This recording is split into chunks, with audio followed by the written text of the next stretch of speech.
차갑게 가라앉은 공기가 서울의 심장부를 가로지르는 검은색 세단 내부를 지배했다.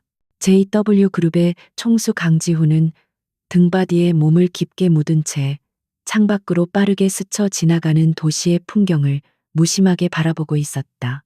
그의 시선에는 어떤 감정도 담겨 있지 않았고 마치 강철로 재련된 듯한 얼굴은 흔들림 없는 결단력과 냉혹한 이성을 동시에 드러내고 있었다. 중요한 계약이 걸린 이사회에 참석하러 가는 길이었지만 그의 머릿속은 이미 회의장의 복잡한 수치와 전략들을 꿰뚫고 있었다. 그의 세계는 언제나 분과 초 단위로 움직였다. 감정은 사치였고 효율성은 신앙이었다. 7년 전 그의 삶을 송두리째 뒤흔들었던 그 끔찍한 사고 이후 그는 자신의 심장을 얼어붙은 성벽 뒤에 가두어 버렸다. 사랑하는 아내와 눈에 넣어도 아프지 않을 아들 민준을 한순간에 잃어버린 그날 이후 강지훈이라는 남자는 오직 JW 그룹이라는 거대한 제국을 지키고 확장하는 기계가 되어버렸다. 그의 삶에는 오직 일, 그리고 일뿐이었다. 운전기사가 부드럽게 핸들을 조작하며 강남의 번잡한 교차로로 진입하는 순간이었다. 갑자기 차체가 앞으로 급격하게 쏠리며 날카로운 타이어 마찰음이 아스팔트를 긁었다. 예상치 못한 급정거에 지훈의 미간이 순간적으로 찌푸려졌다. 그는 단 한 번도 흐트러짐을 보인 적 없는 자신의 스케줄에 오차가 생기는 것을 극도로 혐오했다. 그의 날카로운 시선이 룸미러를 통해 운전기사에게 향했다. 무슨 일이지? 그의 목소리는 감정을 배제한 채 오직 사실, 확인만을 요구하는 기계음 같았다. 운전기사는 당황한 목소리로 떨면서 대답했다. 회장님, 죄송합니다. 갑자기 아이가 한 명 차 앞으로 뛰어들었습니다. 아이라는 말에 지훈의 눈썹이 미세하게 꿈틀거렸다.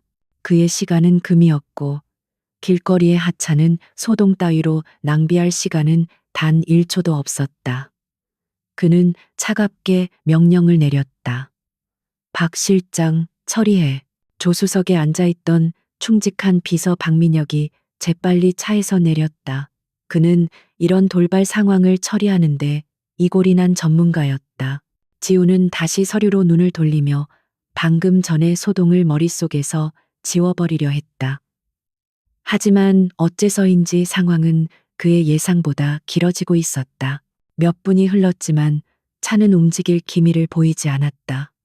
창밖에서는 희미하게 실랑이를 벌이는 듯한 목소리가 들려왔다.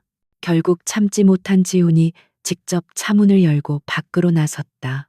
그가 마주한 것은 믿을 수 없는 광경이었다. 그의 육중한 세단 앞에는 고작 7살 정도로 보이는 작은 남자아이가 버티고 서 있었다.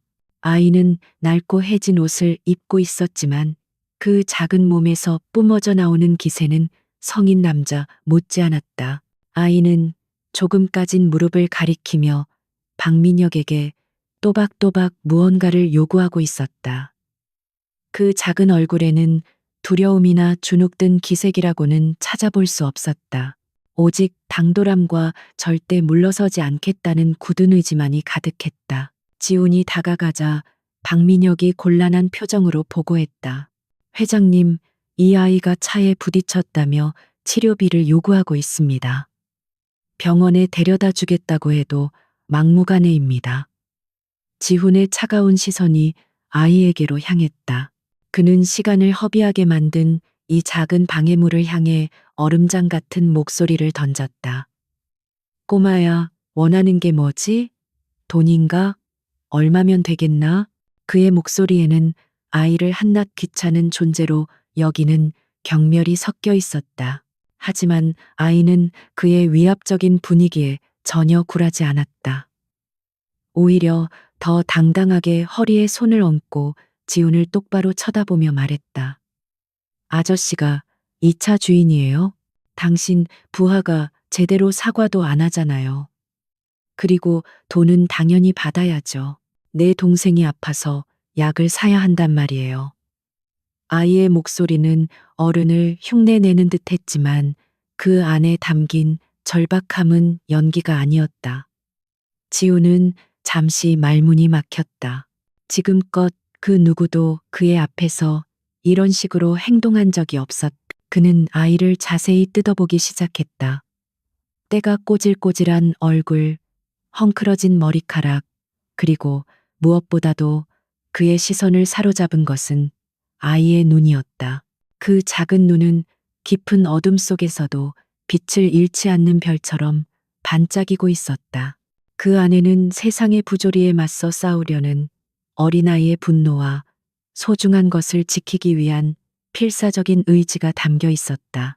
그리고 그 순간 지훈의 굳게 닫혔던 기억의 수문이 거센 물살과 함께 터져나왔다. 그 눈빛은 너무나도 익숙했다.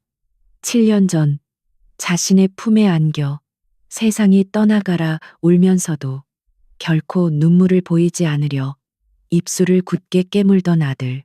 민준의 눈빛과 똑같았다. 장난감을 빼앗겼을 때, 넘어져서 무릎이 깨졌을 때, 언제나 억울함을 담고 자신을 올려다보던 그 고집스러운 눈빛.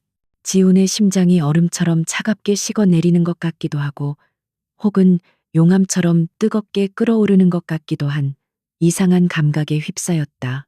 그는 자기도 모르게 한 걸음 아이에게 다가갔다. 너, 이름이 뭐냐? 그의 목소리가 미세하게 떨리고 있었다. 그 자신조차 인지하지 못한 변화였다. 아이는 경계심을 늦추지 않은 채 대답했다. 한유진이에요. 한유진. 강민준이 아니었다. 지훈은 속으로 실망감과 안도감이 뒤섞인 복잡한 감정을 느꼈다. 그래, 그럴 리가 없지. 내 아들은 이미 이 세상에 없는데 헛된 기대를 한 자신이 우스웠다.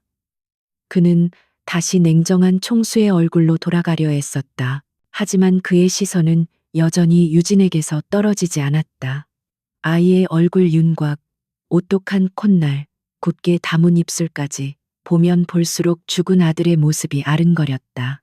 그는 자신의 감정이 만들어낸 환상이라고 애써 치부하려 했지만 가슴 한구석에서 피어오르는 강렬한 끌림을 무시할 수 없었다. 이 아이에게는 분명 무언가 특별한 것이 있었다. 그의 얼어붙은 심장을 뒤흔들 수 있는 그런 무언가가. 유진은 지훈의 흔들리는 눈빛을 아는지 모르는지 다시 한번 자신의 요구를 분명히 했다. 그래서 보상은 어떻게 하실 건데요? 전 시간이 별로 없어요. 동생한테 빨리 가봐야 한단 말이에요. 동생이라는 말에 지훈은 다시 현실로 돌아왔다. 그는 지갑에서 두툼한 현금 다발을 꺼냈다. 액수를 세어보지도 않고 그대로 유진의 작은 손에 쥐어주었다. 박민혁의 눈이 놀라움으로 커졌지만 그는 아무 말도 하지 않았다. 이걸로 동생 약을 사줘라. 그리고 다시는 이렇게 위험한 짓 하지 마라. 다음번에는 이런 행운이 따르지 않을 수도 있으니. 지훈의 목소리는 여전히 딱딱했지만 그 안에는 자신도 모르는 사이에 희미한 온기가 섞여 있었다. 유진은 손에 들린 돈의 두께에 잠시 놀란 듯했지만 이내 고개를 끄덕이고는 돈을 주머니 깊숙이 쑤셔 넣었다. 그리고는 뒤도 돌아보지 않고 인파 속으로 재빨리 사라졌다.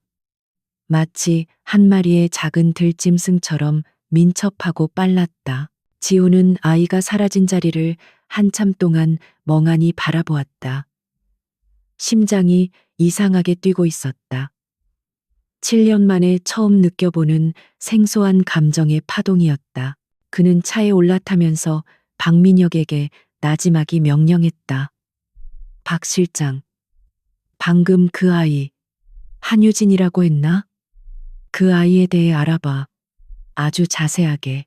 어디서 사는지, 가족은 있는지, 동생이 아프다는 건 무슨 말인지 하나도 빠짐없이. 박민혁은 회장의 이런 모습에 놀랐지만 곧바로 고개를 숙였다. 알겠습니다, 회장님. 차는 다시 부드럽게 움직이기 시작했다. 이사회 시간은 이미 늦어버렸다. 하지만 이상하게도 지우는 전혀 초조하지 않았다. 그의 머릿속은 온통 방금 만난 그 당돌한 아이 한유진으로 가득 차 있었다. 그저 우연한 만남일 뿐이라고, 죽은 아들에 대한 그리움이 만들어낸 착각일 뿐이라고 스스로에게 되뇌었지만 그의 본능은 끈질기게 외치고 있었다. 아니, 이건 단순한 우연이 아니라고. 운명의 톱니바퀴가 7년 만에 다시 삐걱거리며 움직이기 시작한 것이라고. 그날 저녁, 지우는 거대한 저택의 서재에 홀로 앉아 있었다. 책상 위에는 JW 그룹의 미래가 걸린 수많은 서류들이 산더미처럼 쌓여 있었지만 그는 단 한 장도 넘기지 못했다. 그의 손에는 낡은 사진 한 장이 들려 있었다. 사진 속에는 젊은 시절의 그와 아름다운 아내, 그리고 그의 목마를 타고 환하게 웃고 있는 아들 민준이 있었다. 그는 손가락으로 민준의 얼굴을 천천히 쓸어보았다. 오늘 만났던 유진의 얼굴과 민준의 얼굴이 겹쳐 보였다. 닮았다. 정말로 닮았다. 웃는 모습은 본 적 없지만 고집스럽게 무언가를 응시하던 그 눈빛만큼은 틀림없이 자신의 아들을 떠올리게 했다. 지훈은 사진을 가슴에 품고 눈을 감았다. 만약, 아주 만약에 기적이 있다면, 만약 그 아이가 정말로, 그는 고개를 저었다. 헛된 희망은 더 큰 절망을 낳을 뿐이다. 그는 7년 동안 그 사실을 뼈저리게 깨달았다. 하지만 오늘 그의 철옹성 같던 마음에 아주 작은 균열이 생겼다. 한유진이라는 이름의 작은 아이가 던진 돌멩이 하나가 그의 얼어붙은 호수에 거대한 파문을 일으키고 있었다. 그는 자리에서 일어나 창가로 다가갔다. 창밖으로 보이는 서울의 야경은 수많은 불빛들로 화려하게 빛나고 있었지만 그에게는 그저 공허한 빛의 집합체일 뿐이었다. 하지만 오늘 밤은 조금 달랐다. 저 수많은 불빛 어딘가에 그 작은 아이가 있을 것이라고 생각하니 왠지 모르게 가슴 한쪽이 아릿해왔다. 그는 자신에게 일어난 이 변화가 당혹스러웠지만 동시에 거부할 수 없는 강력한 힘에 이끌리고 있음을 느꼈다. 다음 날 아침, 박민혁이 긴장된 표정으로 회장실에 들어섰다. 그의 손에는 얇은 서류 봉투가 들려 있었다. 회장님, 어제 그 아이에 대해 알아봤습니다. 지훈은 말없이 고갯짓으로 보고를 재촉했다. 박민혁은 침을 한번 삼키고는 입을 열었다. 이름은 한유진, 나이는 7살. 현재 희망보육원이라는 곳에서 지내고 있습니다. 부모는 없는 것으로 기록되어 있고 어제 말했던 동생은 친동생이 아니라 보육원에서 함께 지내는 김소희라는 여자아이였습니다. 심장병을 앓고 있어서 수술이 시급한 상황이라고 합니다. 희망보육원. 지훈의 입가에서 낮은 신음이 흘러나왔다. 고아라는 말은 예상했지만 막상 확인하고 나니 가슴이 답답해져 왔다. 그토록 당돌하고 기죽지 않던 아이가 사실은 기댈 곳 하나 없는 외로운 아이였다는 사실이 그의 마음을 무겁게 짓눌렀다. 그리고 동생이 아프다는 말은 거짓이 아니었다. 그 작은 어깨에 얼마나 무거운 짐을 지고 살아왔던 것일까. 그는 유진이 돈을 얻기 위해 일부러 차에 뛰어들었을 것이라고 확신했다. 그 위험한 행동 뒤에는 동생을 살리려는 절박함이 숨어 있었다. 지우는 박민혁이 내민 서류를 받아들었다. 서류에는 유진의 사진과 간단한 신상 정보가 적혀 있었다. 사진 속 유진은 무표정한 얼굴로 카메라를 응시하고 있었다. 어제 길에서 만났을 때의 당돌함은 온데간데 없고 나이보다 훨씬 더 성숙해 보이는 아이의 슬픈 눈빛만이 담겨 있었다. 지우는 손가락으로 사진 속 아이의 얼굴을 어루만졌다. 알 수 없는 슬픔과 분노가 동시에 치밀어 올랐다. 보육원의 환경은 어떻지? 지훈의 질문에 박민혁은 잠시 망설이다가 대답했다. 썩 좋지 않은 것 같습니다. 정부 지원금이 제대로 쓰이고 있는지 의심스러운 정황들이 몇 가지 포착되었습니다. 아이들의 복지보다는 원장의 개인적인 이익을 우선시하는 곳이라는 평판이 있습니다. 그 말에 지훈의 눈빛이 차갑게 빛났다.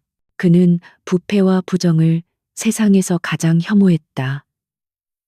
특히 힘없는 아이들을 상대로 그런 짓을 벌이는 것은 용서할 수 없는 죄악이었다. 박 실장, 지훈이 조용히 입을 열었다. 김소희라는 아이, 당장 우리 JW 병원 VIP 병실로 옮기도록 해. 수술에 필요한 모든 지원을 아끼지 말고 국내 최고의 의료진을 붙여 모든 비용은 내가 개인적으로 부담하겠다고 전해. 그의 명령은 단호하고 신속했다. 박민혁은 잠시 놀랐지만 이내 익숙하다는 듯이 대답했다. 알겠습니다, 회장님. 즉시 조치하겠습니다. 박민혁이 돌아서서 나가려 할 때 지훈이 다시 그를 불렀다. 그리고 한유진이라는 아이, 내가 직접 만나봐야겠다. 조용히 아무도 모르게 희망 보육원의 아침은 언제나 잿빛 절망으로 시작되었다. 낡고 금이 간 건물 외벽은 아이들의 희망 없는 미래를 상징하는 듯했고 차가운 복도를 스치는 바람은 굶주린 아이들의 한숨처럼 쓸쓸하게 울렸다. 한유진은 작은 침대 옆에 웅크리고 앉아 옅은 숨을 몰아쉬는 김소희의 이마를 물수건으로 닦아주고 있었다. 어제 그 이상한 아저씨에게서 받은 돈으로 산약을 먹였지만 소희의 열은 좀처럼 내릴 기미를 보이지 않았다. 아이의 얼굴은 창백했고 파르르 떨리는 입술은 보랏빛을 띠고 있었다. 유진은 자신의 무력감에 주먹을 꽉 쥐었다. 그가 할 수 있는 것은 고작 해열제를 먹이고 물수건으로 몸을 닦아주는 것뿐이었다. 보육원 원장에게 소희를 병원에 데려가 달라고 몇 번이나 애원했지만 그녀는 늘 돈이 없다는 핑계를 대며 매몰차게 거절했다.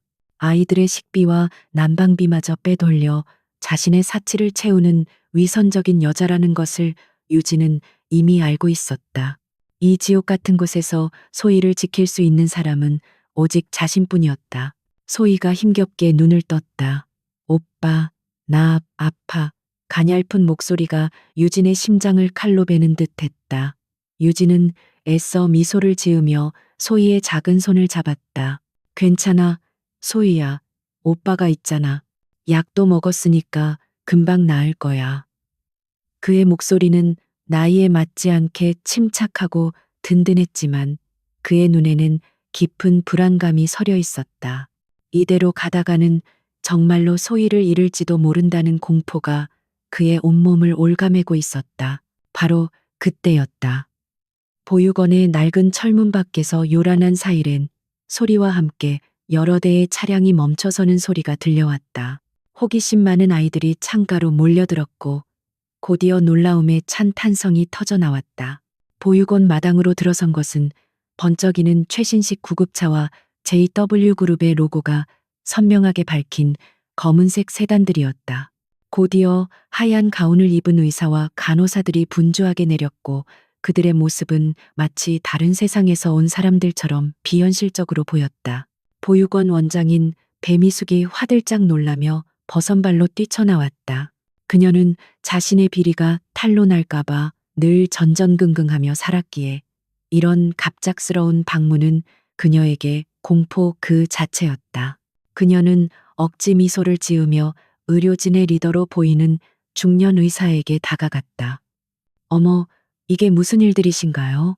저희 보육원에 이렇게 귀한 분들이 어쩐 일로? 그녀의 목소리는 아첨으로 가득 차 있었지만 눈은 불안하게 흔들리고 있었다. 의사는 그녀의 인사를 가볍게 무시하고 손에 든 서류를 확인하며 차갑게 말했다. 김소희라는 아이가 여기 있습니까? 심장 질환을 앓고 있는 7살 여자아이입니다. 배 원장의 얼굴이 하얗게 질렸다. 소희의 상태를 외부에서 알고 있다는 사실이 믿기지 않았다. 그녀는 자신도 모르게 거짓말을 내뱉었다. 김소희요? 아, 그 아이는 괜찮습니다. 그냥 가벼운 감기 몸살일 뿐이에요. 이렇게 소란을 피우실 것까지는. 하지만 의사의 태도는 단호했다. 저희는 익명의 후원자로부터 직접적인 지시를 받고 왔습니다. 김소희 양을 즉시 JW 병원으로 이송하여 긴급 수술을 진행할 겁니다. 모든 비용과 절차는 후원자께서 책임지실 겁니다. 아이를 바로 만날 수 있게 해주시죠. JW 병원이라는 이름이 나오자 배 원장의 입이 딱 벌어졌다. 그곳은 대한민국 최고의 VVIP들만 이용할 수 있는 꿈의 병원이었다. 그녀는 더 이상 저항할 수 없다는 것을 깨달았다. 만약 저들의 심기를 건드렸다가는 자신의 모든 것이 끝장날 수도 있었다. 의료진들이 소희가 있는 병실로 향하는 동안 유진은 문틈으로 모든 상황을 지켜보고 있었다. 그의 작은 머리는 혼란으로 가득 찼다. 익명의 후원자, JW 병원, 어제 만났던 그 이상한 아저씨가 떠올랐지만 설마 그 사람일 리는 없다고 생각했다. 유진은 본능적인 경계심으로 소희의 침대 앞을 가로막고 섰다. 그는 낯선 어른들을 믿지 않았다. 특히 저렇게 번지르르한 사람들은 더더욱 믿을 수 없었다. 의사가 유진을 보고 부드럽게 말했다. 네가 유진이구나. 우리는 소희를 도우러 왔단다. 이대로 두면 소희는 정말 위험해질 수 있어. 하지만 유진은 날카로운 눈빛으로 그를 쏘아보며 대꾸했다. 당신들을 어떻게 믿어요? 소희를 어디로 데려가려는 거예요? 그의 목소리는 작았지만 그 안에 담긴 결의는 단단했다. 그는 소희를 지키기 위해서라면 누구와도 싸울 준비가 되어 있었다. 의사는 아이의 당돌함에 잠시 놀랐지만 이내 침착하게 대응했다. 한편 보육원에서 조금 떨어진 골목에 세워진 검은색 세단 안에서 강지우는 망원경으로 이 모든 광경을 지켜보고 있었다. 그의 시선은 오직 한 사람, 한유진에게 고정되어 있었다. 자신의 몇 배나 큰 어른들 앞에서도 조금도 주눅들지 않고 동생을 지키려는 아이의 모습은 그의 가슴에 뜨거운 무언가를 지폈다. 저것은 바로 자신의 아들 민준에게서 보았던, 그리고 자기 자신에게서도 발견할 수 있는 불굴의 투지였다. 지우는 가슴이 미어지는 듯한 아픔을 느꼈다. 만약 유진이 정말 자신의 아들이라면 지난 7년 동안 이 험한 세상에서 얼마나 힘들게 살아왔을까? 저 작은 어깨로 얼마나 많은 짐을 짊어져야 했을까? 그는 당장이라도 차에서 내려 아이를 품에 안고 싶었지만 섣부른 행동이 아이에게 더 큰 혼란과 상처를 줄 수 있다는 것을 알기에 꾹 참았다. 지금은 그저 멀리서 지켜보며 아이에게 가장 필요한 것을 제공해 주는 것이 최선이었다. 의사는 유진을 설득하기 위해 최선을 다했다. 우리는 대한민국 최고의 심장 전문의들이다. 소희는 우리 병원에 가면 살 수 있어. 그리고 너도 함께 갈 수 있단다. 절대 너와 소희를 떨어뜨려 놓지 않을게. 약속하마. 함께 갈 수 있다는 말에 유진의 눈빛이 흔들렸다. 그는 힐끗 소희를 돌아보았다. 아이는 여전히 고통스럽게 숨을 몰아쉬고 있었다. 유진은 결정을 내려야 했다. 자신의 불신과 소희의 목숨을 저울질해야 했다. 결국 그는 작은 목소리로 대답했다. 알았어요. 대신 내가 옆에 꼭 붙어 있을 거예요. 그렇게 유진과 소희는 구급차에 올라탔다. 유진은 생전 처음 타보는 흔들리는 차 안에서 소희의 손을 놓지 않았다. 차창 밖으로 희망 보육원의 낡은 건물이 점점 멀어졌다. 그것은 마치 지긋지긋했던 과거와 작별하는 의식처럼 느껴졌다. 얼마 지나지 않아 마치 미래 도시에나 나올 법한 거대하고 웅장한 건물이 눈앞에 나타났다. JW 병원이었다. 유진은 그 압도적인 위용에 자신도 모르게 침을 삼켰다. 그들이 안내된 곳은 병원의 최고층에 위치한 VVIP 병실이었다. 넓은 방에는 모든 최신 의료 장비가 갖춰져 있었고 창밖으로는 서울의 전경이 한눈에 들어왔다. 소희는 곧바로 여러 명의 전문의들에게 둘러싸여 정밀 검사를 받기 시작했다. 유진은 방 한 구석에 서서 그 모습을 불안하게 지켜보았다. 모든 것이 낯설고 두려웠지만 그는 소희를 위해 강해져야 한다고 다짐했다. 그는 작은 기사처럼 자신의 공주님을 지키기 위해 경계를 늦추지 않았다. 같은 시각 JW 그룹 회장실에서 강지훈은 박민혁의 보고를 받고 있었다. 회장님, 두 아이 모두 병원에 무사히 도착했습니다. 김소희 양은 즉시 수술 준비에 들어갔고 한유진 군은 곁을 지키고 있습니다. 지우는 고개를 끄덕였다. 그의 얼굴은 평소와 같이 무표정했지만 눈빛만큼은 미세한 안도감으로 흔들리고 있었다. 그는 잠시 창밖의 병원을 내려다보다가 다시 박민혁에게 물었다. 희망보육원은 어떻게 되어가고 있지? 박민혁의 표정이 즉시 굳어졌다. 조사를 시작했습니다. 예상했던 것보다 훨씬 심각합니다. 정부 지원금 횡령은 물론이고 후원 물품을 빼돌려 시장에 내다 판 정황도 포착되었습니다. 아이들은 늘 굶주리고 있었고 기본적인 의약품조차 제대로 지급되지 않았습니다. 배미숙 원장은 지역 유지들과 결탁하여 오랫동안 이런 비리를 저질러 온 것으로 보입니다. 지훈의 주먹이 책상 아래에서 단단하게 쥐어졌다. 그의 눈에서 차가운 분노가 이글거렸다. 관련된 놈들 하나도 빠짐없이 전부 찾아내 그 뿌리까지 뽑아버릴 테니 법의 심판이 부족하다면 내가 직접 심판을 내려주지. 그의 목소리는 지옥의 악마처럼 차갑고 단호했다. 박민혁은 허리를 깊이 숙였다. 회장의 이런 모습을 그는 잘 알고 있었다. 한번 그의 분노를 산 자는 결코 무사할 수 없었다. 박민혁은 잠시 망설이다가 조심스럽게 다른 서류를 내밀었다. 그리고 회장님, 한유진 군에 대해 추가로 조사하던 중 이상한 점을 발견했습니다.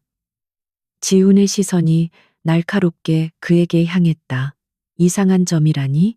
한유진 군이 보육원에 오게 된 경위가 불분명합니다. 서류상으로는 5년 전 길거리에서 발견된 기아로 기록되어 있는데 당시 출동했던 경찰 기록이나 최초 발견자에 대한 정보가 전혀 남아있지 않습니다. 마치 누군가가 의도적으로 기록을 삭제하거나 조작한 것처럼 보입니다. 그 말에 지훈의 심장이 철렁 내려앉았다. 단순한 우연이 아니었다. 그의 본능이 맞았다. 이 모든 것 뒤에는 거대한 음모가 숨어 있었다. 자신의 아들 민주는 단순한 사고로 실종된 것이 아니었을지도 모른다. 누군가가 의도적으로 아이를 납치했고 신분을 세탁하여 보육원에 버렸을 가능성이 있었다. 그렇다면 범인은 누구인가? 도대체 무슨 목적으로? 수많은 질문들이 그의 머릿속을 헤집어 놓았다. 지우는 자리에서 일어나 창가로 다가갔다. 그의 시선은 저 멀리 보이는 JW 병원의 꼭대기층을 향해 있었다. 지금 그곳에는 자신의 심장을 7년 만에 다시 뛰게 만든 아이가 있었다. 그는 결심했다. 희망 보육원의 비리를 파헤치는 것과 동시에 한유진의 과거를 샅샅이 추적하기로 아이의 잃어버린 시간을 되찾아주고 만약 그 뒤에 검은 그림자가 존재한다면 그 실체를 반드시 밝혀내어 갈갈이 찢어버리겠다고. 운명의 수레바퀴는 이제 걷잡을 수 없이 빠르게 돌기 시작했다. JW 병원의 VVIP 병실은 희망 보육원의 축축한 어둠과는 비교도 할 수 없을 만큼 밝고 따뜻했다. 최신 의료 장비들이 조용히 돌아가는 소리만이 규칙적인 안정감을 주었고 창밖으로 쏟아지는 햇살은 소독약 냄새마저 깨끗하게 정화하는 듯했다. 김소희는 푹신한 침대에 누워 7년 인생 처음으로 깊고 평온한 잠에 빠져 있었다. 전문적인 치료 덕분에 아이의 얼굴에는 희미하게 혈색이 돌기 시작했고 고통으로 찌푸려지기만 하던 미간도 부드럽게 풀려 있었다. 하지만 한유진의 마음은 여전히 팽팽한 경계심으로 가득 차 있었다. 그는 침대 옆 작은 의자에 꼼짝도 않고 앉아 잠든 소희의 모습을 지키는 작은 파수꾼 역할을 자처했다. 간호사들이 가져다 주는 먹음직스러운 음식에도 거의 손을 대지 않았고 잠시라도 눈을 붙이라는 의사의 권유도 단호하게 거절했다. 이 모든 과분한 친절과 호의 뒤에 무엇이 숨겨져 있는지 알 수 없었다. 세상에 공짜는 없다고 보육원의 혹독한 현실은 어린 유진에게 그 진리를 너무 일찍 가르쳐 주었다. 그의 머릿속은 온통 익명의 후원자에 대한 생각으로 복잡했다. 도대체 누구일까? 왜 아무런 연고도 없는 자신과 소희에게 이런 엄청난 도움을 주는 것일까? 유진의 기억 속에는 단 한 사람, 차갑고 위압적인 분위기를 풍기던 그 남자의 얼굴만이 떠올랐다. 길 위에서 만난 그 이상한 아저씨, 무심한 표정으로 두툼한 돈다발을 건네주던 그 남자. 설마 그 사람일까? 하지만 그 남자는 자신을 귀찮은 벌레 보듯 했는데 그런 사람이 이런 일을 벌일 리가 없다고 유진은 고개를 저었다. 그날 밤 병원 복도에 모든 소음이 잠들고 고요한 어둠이 내렸을 때 강지훈이 병실 앞에 나타났다.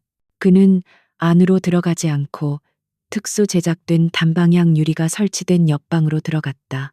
그곳에서는 병실 내부의 모든 것을 훤히 들여다볼 수 있었지만 안에서는 짙은 어둠 외에는 아무것도 보이지 않았다.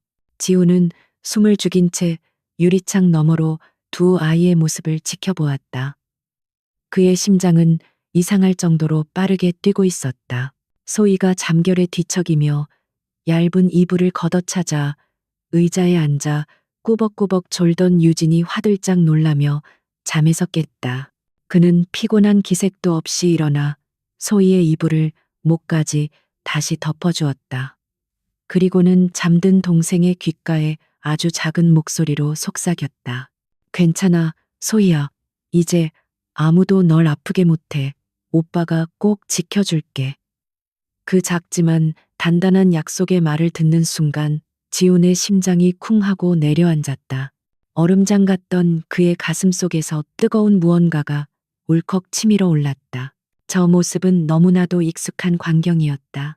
아주 어렸을 적 감기에 걸린 엄마의 이마에 서툰 솜씨로 물수건을 올려주며 아프지 마세요 라고 속삭이던 아들 민준의 모습과 겹쳐졌다. 강인함과 다정함, 책임감, 그 모든 것이 저 작은 아이의 어깨 위에 고스란히 담겨 있었다. 지훈은 자신도 모르게 유리창에 손을 뻗었다. 차갑고 단단한 유리가 그의 손길을 막았지만 그는 마치 아이의 머리를 쓰다듬는 것처럼 허공에 손을 멈추었다. 아버지로서의 슬픔과 자랑스러움, 그리고 주체할 수 없는 애정이 그의 온몸을 휩쌌다. 그 순간 놀라운 일이 벌어졌다.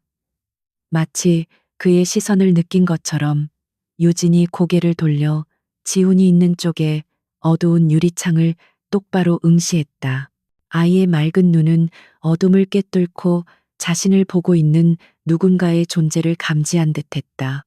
유진은 아무것도 볼 수 없었지만 이상하게도 누군가가 자신을 지켜보고 있다는 강한 느낌을 받았다. 유리창을 사이에 두고 두 사람의 시선이 허공에서 마주쳤다. 시간과 공간이 멈춘 듯한 그 짧은 순간, 지훈은 이 아이와 자신 사이에 결코 끊어낼 수 없는 강한 운명의 끈이 연결되어 있음을 직감했다. 다음 날 회장실의 공기는 무겁게 가라앉아 있었다. 박민혁은 며칠 밤을 새운 듯 퀭한 얼굴로 조사 결과를 보고하고 있었다. 회장님, 한유진 군의 과거 기록은 파면 팔수록 미궁 속으로 빠져듭니다. 모든 것이 막다른 길입니다. 그의 목소리에는 깊은 좌절감이 묻어났다. 그는 지난 며칠간 JW 그룹의 모든 정보력을 동원했지만 결과는 처참했다. 한유진 군을 최초로 발견하고 보육원에 인계했다고 기록된 경찰관은 4년 전 갑자기 퇴직하고 가족들과 함께 필리핀으로 이민을 갔는데 현지 주소는 유령 주소였습니다. 흔적도 없이 사라진 겁니다. 또한 보육원의 초기 입소 기록이 담겨 있었을 것으로 추정되는 구형 서버는 3년 전 원인 불명의 작은 화재로 인해 전부 소실되었습니다. 공교롭게도 딱 그 서버만 불에 탔습니다. 박민혁의 보고를 듣는 지훈의 표정은 점점 더 굳어졌다. 이것은 단순한 부주의나 우연이 아니었다.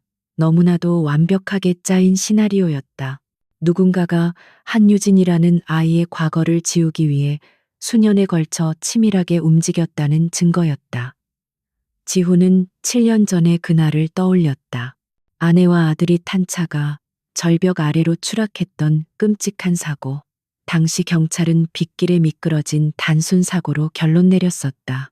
하지만 시신조차 제대로 찾지 못했던 그 사고에 만약 배우가 있다면 지훈의 머릿속에서 흩어져 있던 퍼즐 조각들이 하나의 끔찍한 그림으로 맞춰지기 시작했다.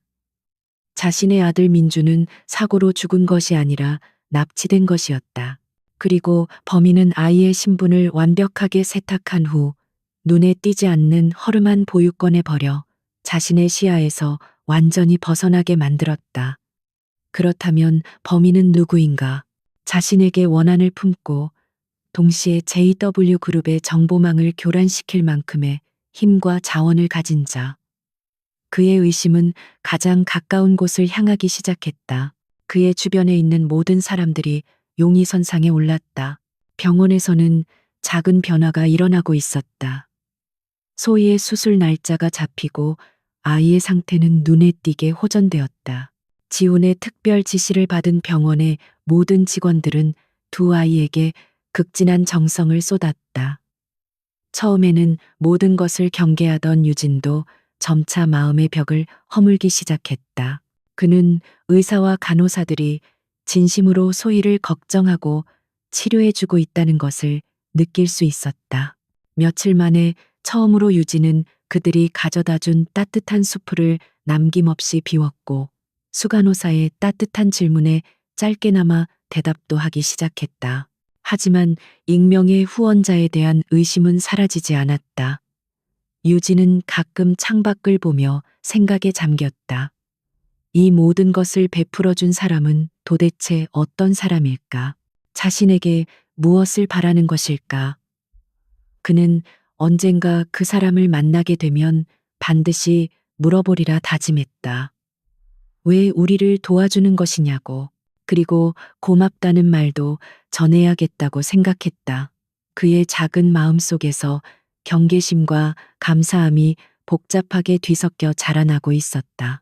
조사에 아무런 진전이 없자 지훈은 극심한 답답함과 초조함을 느꼈다. 이대로 시간을 끌다가는 진실은 영원히 묻혀버릴지도 모른다. 그는 더 이상 간접적인 방법으로는 안 되겠다고 판단했다.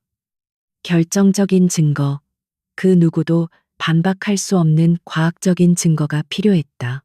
그는 깊은 고뇌 끝에 결코 넘지 않으려 했던 선을 넘기로 결심했다. 그는 박민혁을 호출했다. 박민혁이 회장실에 들어서자 지훈은 무거운 목소리로 입을 열었다. 그의 목소리는 그 어느 때보다 낮고 진지했다. 박 실장, 자네에게 아주 중요한 임무를 맡기겠다. 누구도 알아서는 안 되는 극비 임무다. 박민혁은 긴장된 얼굴로 허리를 숙였다. 지훈은 잠시 말을 고르다가 마침내 결심을 굳힌 듯 단호하게 명령했다. 한유진 군의 DNA 샘플을 확보해 머리카락이든 아이가 쓰던 칫솔이든 무엇이든 상관없어. 단, 아이가 절대 눈치채서는 안 된다. 아주 조심스럽고 은밀하게. 박민혁은 회장의 명령에 담긴 의미를 즉시 알아차렸다. 그의 눈이 충격으로 크게 뜨였다. 회장님이 설마 저 아이를. 그는 차마 입 밖으로 질문을 꺼낼 수 없었다. 지훈의 얼굴에는 아들을 잃은 아버지의 처절한 슬픔과 진실을 향한 맹렬한 갈망이 뒤섞여 있었다. 박민혁은 더 이상 묻지 않고 짧게 대답했다. 명령 받들겠습니다. 박민혁이 나간 후 지훈은 책상 서랍 깊숙한 곳에서 낡은 사진 한 장을 다시 꺼내 들었다. 7년 전 행복의 절정에 있던 가족 사진이었다. 그는 사진 속에서 환하게 웃고 있는 아들 민준의 얼굴을 오랫동안 들여다보았다. 그리고 병실에서 자신을 응시하던 유진의 당돌한 눈빛을 떠올렸다. 그의 입에서 나지막한 독백이 흘러나왔다. 네가 정말로 나의 민준이가 맞느냐? 대답 없는 질문이 텅 빈 서재를 가득 메웠고 진실을 향한 그의 집념은 활활 타오르는 불꽃처럼 더욱 거세지고 있었다. DNA 검사 결과가 나오기까지의 며칠은 강지훈에게 7년이라는 세월보다도 더 길게 느껴졌다. 그는 거대한 제국의 총수로서 수많은 위기와 결단의 순간들을 겪어왔지만 이번처럼 그의 심장을 옥죄는 불안과 기대를 동시에 느껴본 적은 없었다. 박민혁은 지훈의 명령을 받은 즉시 JW 병원의 수간호사에게 비밀리에 연락을 취했다. 그녀는 10수년간 지훈의 가문을 섬겨온 입이 무겁고 충성심 강한 인물이었다. 그녀는 아무도 눈치채지 못하게 유진이 사용한 칫솔을 조심스럽게 확보하여 멸균 처리된 봉투에 담았다. 샘플은 그날 밤 JW 그룹이 극비리에 운영하는 생명공학 연구소로 이송되었다. 대한민국 최고의 유전자 분석 전문가에게 직접 전달되었고 최고 등급 보안이라는 붉은색 도장과 함께 분석이 시작되었다. 이제 지훈이 할 수 있는 일은 오직 기다리는 것뿐이었다. 하지만 그는 더 이상 어두운 관찰실 안에서 유리창 너머로 아이를 지켜보는 것만으로는 만족할 수 없었다. 그는 유진을 직접 만나야만 했다. 아이의 목소리를 듣고 눈을 마주치고 그 존재를 바로 앞에서 느끼고 싶었다. 지훈은 병원 이사장 자격으로 특별 후원 환자를 격려 방문한다는 명분을 만들어 소희의 병실을 찾았다. 그가 수행원 몇 명과 함께 병실에 들어섰을 때 유진은 창가에 서서 서울의 풍경을 내려다보고 있었다. 인기척을 느낀 아이가 천천히 고개를 돌렸다. 길 위에서 만났던 그날 이후 첫 대면이었다. 유진의 눈이 경계심으로 가늘어졌지만 동시에 저 거대하고 차가운 남자가 왜 이곳에 나타났는지에 대한 강한 호기심으로 반짝였다. 지훈은 애써 무심한 표정을 유지하며 침대에 누워있는 소희에게 다가가 상태를 물었다. 의사에게 몇 가지 전문적인 질문을 던진 후 그는 마침내 유진에게로 시선을 돌렸다. 네가 한유진이라고 했지. 동생을 아주 잘 보살피고 있구나. 기특하다.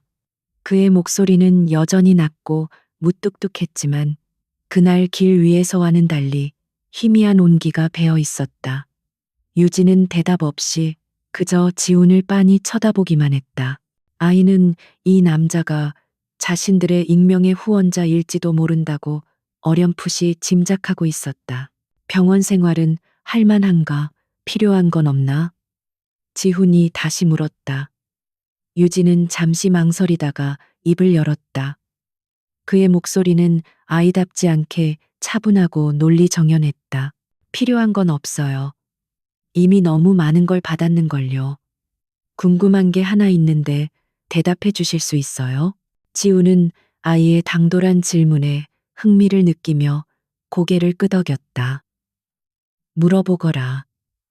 아저씨가 우리를 도와주는 거예요? 유진의 돌직구 질문에 지우는 잠시 당황했지만 이내 평정을 되찾고 대답했다. 나는 이 병원의 책임자다. 특별한 환자에게 관심을 갖는 것은 당연한 일이지. 그는 교묘하게 질문의 핵심을 비껴갔지만 유진은 더 이상 캐묻지 않았다. 대신 다른 이야기를 시작했다. 지우는 아이와 대화를 나누면서 점점 더 깊은 충격에 빠져들었다. 유진은 고작 7살이라고는 믿기지 않을 정도로 명석했다. 세상을 보는 시각은 냉소적이었지만 그 안에는 자신만의 굳건한 논리가 있었다. 특히 약한 모습을 보이기를 극도로 꺼리는 고집스러운 성격은 어린 시절의 자신을 거울로 보는 듯한 착각마저 불러일으켰다. 지훈의 가슴 속에서는 설마 하는 의심이 혹시 하는 기대로 그리고 점차 반드시라는 확신으로 변해가고 있었다. 아이의 경계심을 풀어주기 위해 지훈은 다음 날 아주 복잡한 구조의 조립 블록 세트를 선물로 들고 다시 병실을 찾았다. 그것은 생전에 민준이 가장 좋아했던 장난감이었다. 자동차나 로봇을 좋아하는 다른 아이들과 달리 민준은 유독 건축물이나 복잡한 기계를 만드는 것을 즐겼다. 유진은 처음에는 선물에 별 관심을 보이지 않는 듯 했지만 지훈이 잠시 자리를 비운 사이 상자를 열어보고는 이내 블록의 세계에 완전히 빠져들었다. 지훈은 다시 관찰실로 돌아와 유리창 너머로 아이의 모습을 지켜보았다. 그리고 그는 숨을 멈췄다. 유진은 블록을 조립하기 전에 모든 부품을 바닥에 쏟아놓고 색깔별로 그리고 모양별로 완벽하게 분류하기 시작했다. 빨간색은 빨간색끼리, 네모 블록은 네모 블록끼리, 한치의 오차도 없이 각을 맞춰 정리하는 그 모습. 그것은 바로 자신의 아들 강민준만이 가지고 있던 독특하고 고집스러운 버릇이었다. 다른 사람은 절대 알 수 없는 오직 자신과 아내만이 알고 있던 비밀스러운 습관. 그 광경을 보는 순간 지훈의 머릿속에서 잊고 있던 기억 하나가 폭풍처럼 휘몰아쳤다. 7년 전 어느 화창한 오후 저택의 정원에서 민준과 함께 블록 놀이를 하던 기억이었다. 당시에도 민준은 지금의 유진과 똑같은 방식으로 블록을 정리한 후에야 비로소 거대한 성을 만들기 시작했다. 그 모습을 기특하게 바라보던 자신과 그런 아들을 사랑스럽게 필름 카메라에 담던 아내의 모습까지 생생하게 떠올랐다. 지훈의 눈시울이 뜨거워졌다. 이것은 더 이상 우연이나 착각이 아니었다. 그의 심장이 울부짖고 있었다. 저 아이는 내 아들 민준이가 틀림없다고. 한편 JW 그룹 부회장실에서는 어두운 기운이 감돌고 있었다. 강지훈의 처남이자 그룹의 2인자인 최태석은 병원에 심어둔 정보원으로부터 올라온 보고를 받으며 미간을 찌푸렸다. 보고서의 내용은 냉혹하고 계산적인 강지훈이 이례적으로 보육원 출신의 어린아이 2명에게 개인적인 관심을 보이고 있다는 것이었다. 심지어 병원 VVIP 병실을 내주고 직접 병문안까지 갔다는 사실은 그의 의심을 증폭시켰다. 최태석은 오랫동안 매형의 자리를 탐내왔다. 그는 누나와 조카가 죽은 그 사고 이후 지훈이 무너지기를 기다렸지만 그는 오히려 더 강하고 냉혹한 괴물이 되어 돌아왔다. 최태석은 지훈의 그늘 아래에서 2인자의 서름을 삼키며 때를 기다려왔다. 그런 그에게 지훈의 이 비정상적인 행동은 무언가 큰 변화의 조짐으로 느껴졌다. 혹시 숨겨둔 자식이라도 있는 것인가? 아니면 자신의 약점을 감추기 위한 연막 작전인가? 그는 불안감에 휩싸였다. 그는 즉시 자신의 수하에게 명령을 내렸다. 한유진이라는 그 꼬마에 대해 샅샅이 뒤져봐. 어떻게 강지훈의 눈에 띄게 된 건지, 과거 행적은 어떤지, 먼지 하나까지 전부 털어내. 강지훈이 무언가를 꾸미고 있다면 그게 무엇인지 반드시 알아내야 해. 최태석의 눈이 탐욕과 질투로 번뜩였다. 그는 아직 알지 못했다. 자신이 던진 그 돌이 자신이 7년 동안 공들여 쌓아온 거짓의 성벽을 무너뜨리는 거대한 산사태를 일으키게 될 것이라는 사실을. 그날 밤 강지훈은 회장실에 홀로 앉아 있었다.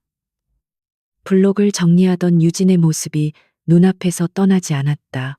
가슴 속에서는 이미 아들을 찾았다는 확신이 들끓었지만 머리로는 아직 마지막 증거가 필요하다고 외치고 있었다.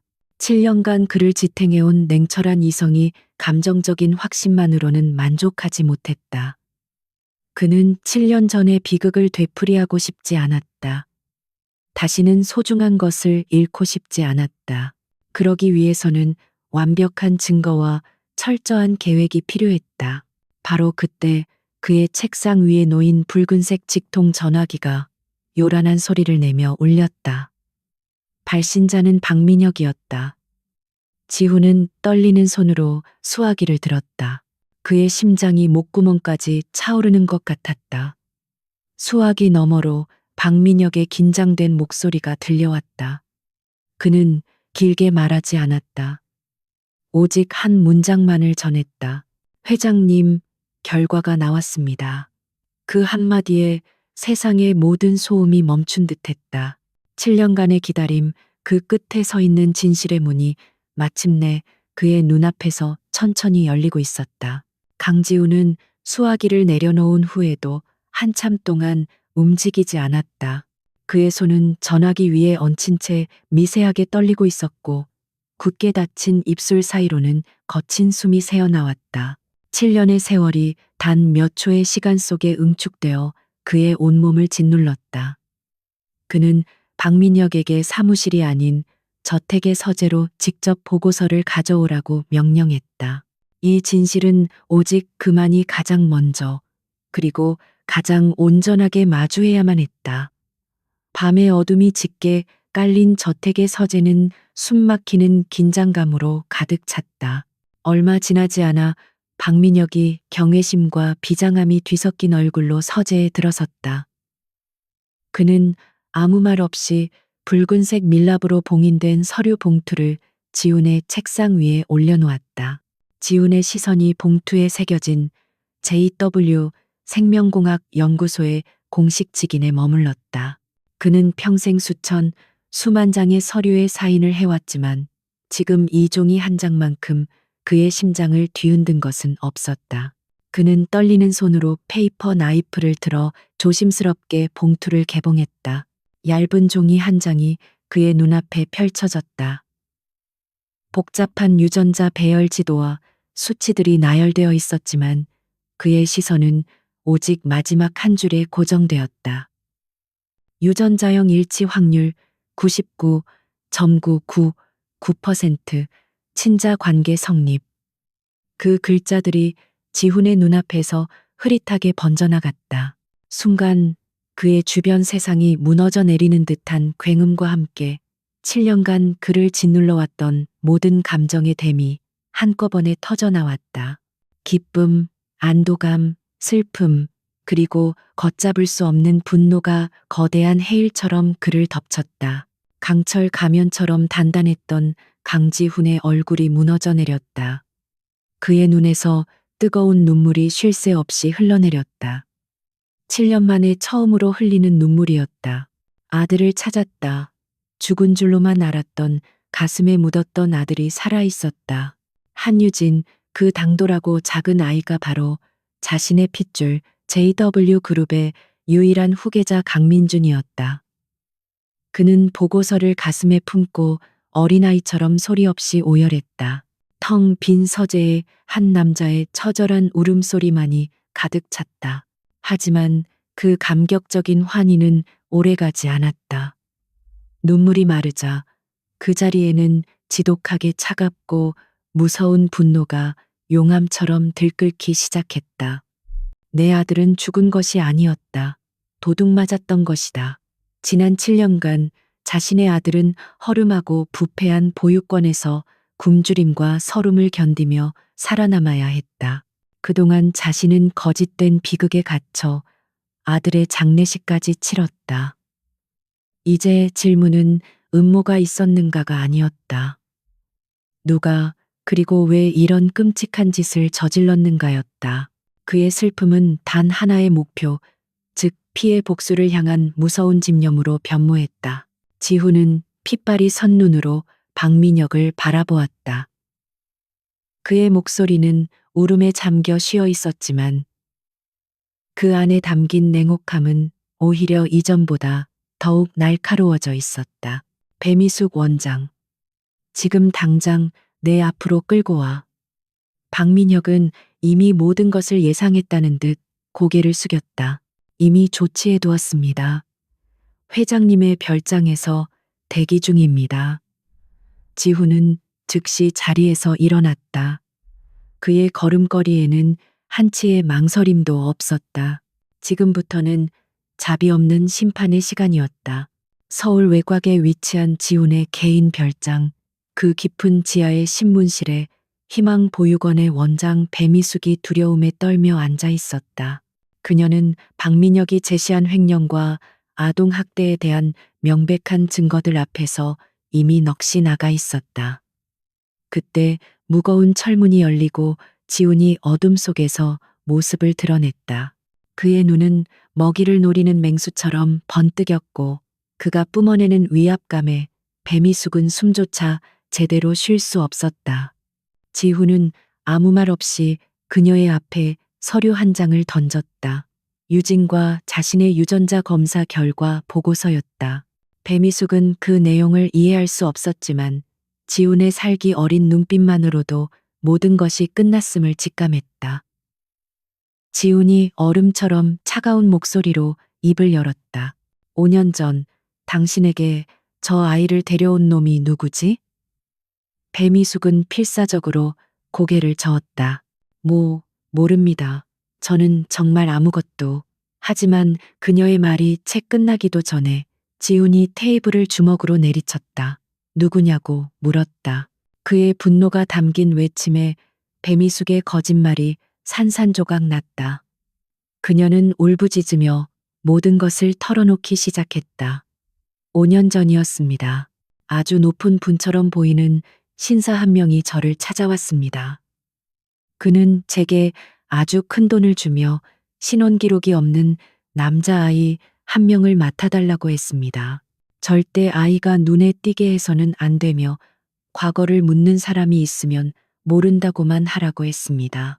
그리고 몇 년 후에는 보육원 서류 창고에 불을 질러 옛날 기록들을 모두 태워버리라고까지. 지훈의 눈빛이 칼날처럼 날카로워졌다. 그놈의 얼굴을 기억하나? 배미숙은 필사적으로 고개를 끄덕이며 남자의 인상차기를 묘사하기 시작했다.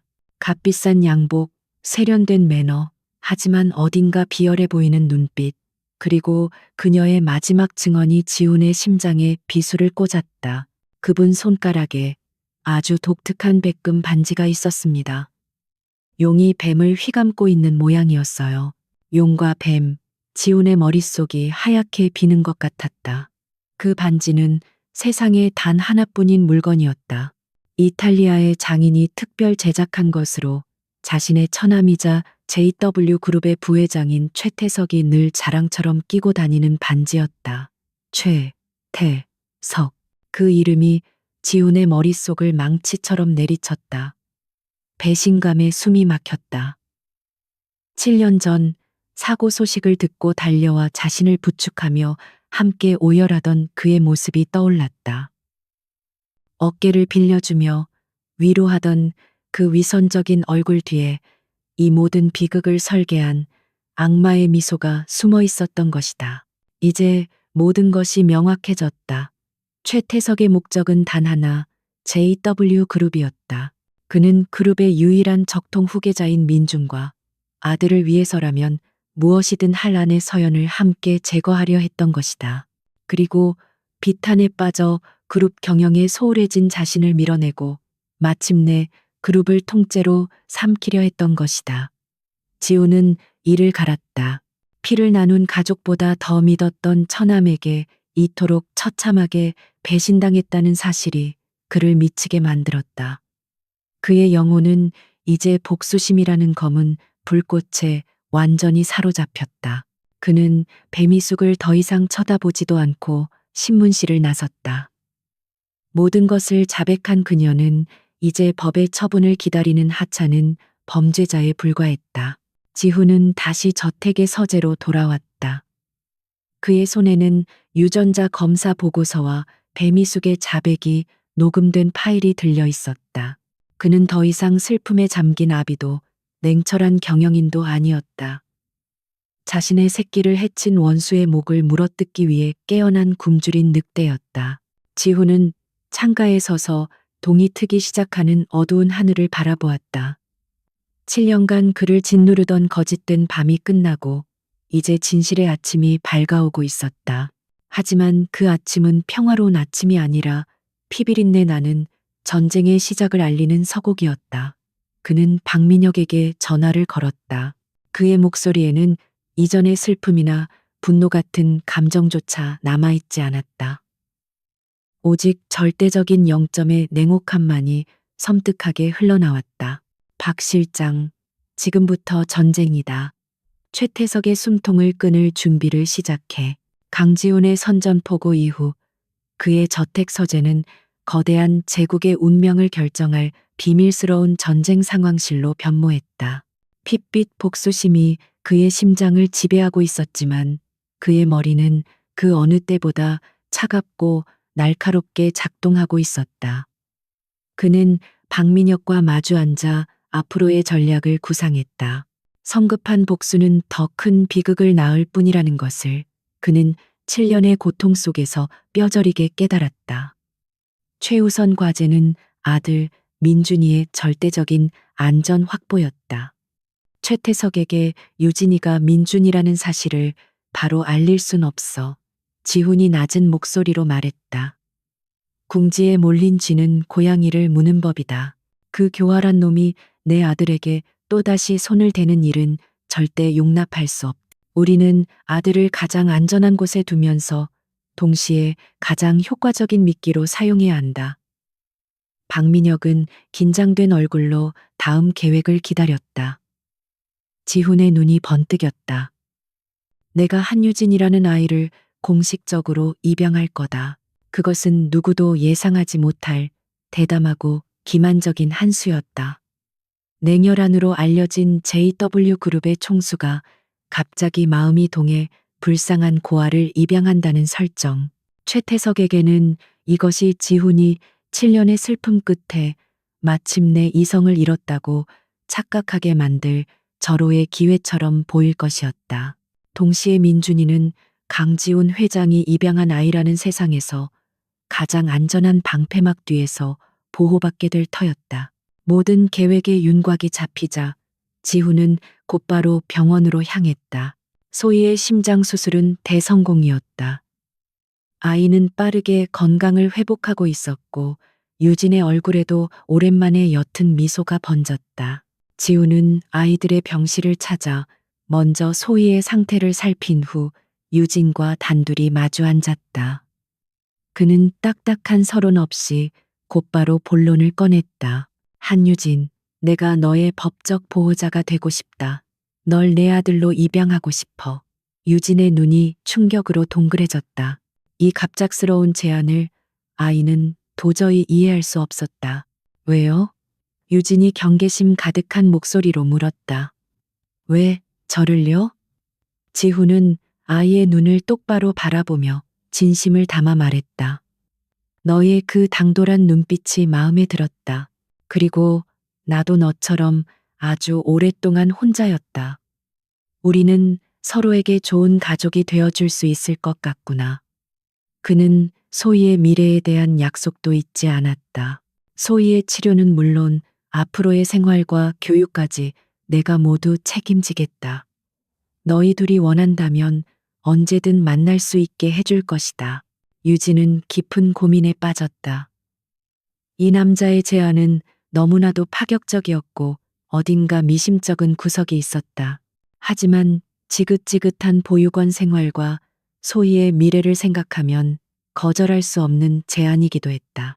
그는 이 남자의 차가운 눈빛 뒤에 숨겨진 깊은 외로움을 어렴풋이 느낄 수 있었다. 어쩌면 정말로 그와 자신은 닮은 구석이 있는지도 모른다고 생각했다. 오랜 침묵 끝에 유진은 마침내 작은 목소리로 대답했다. 알았어요. 그렇게 유진은 강민준이 아닌 한유진이라는 이름으로 7년 만에 자신의 진짜 집으로 돌아오게 되었다. 태어나서 처음 보는 거대하고 웅장한 저택의 모습에 아이는 압도당했다. 집사부터 하인들까지 수많은 사람들이 자신을 작은 도련님이라 부르며 깍듯하게 대하는 것이 어색하기만 했다. 지훈은 직접 아이의 손을 잡고 2층의 한 방으로 안내했다. 그곳은 바로 7년 전 민준이가 쓰던 방이었다.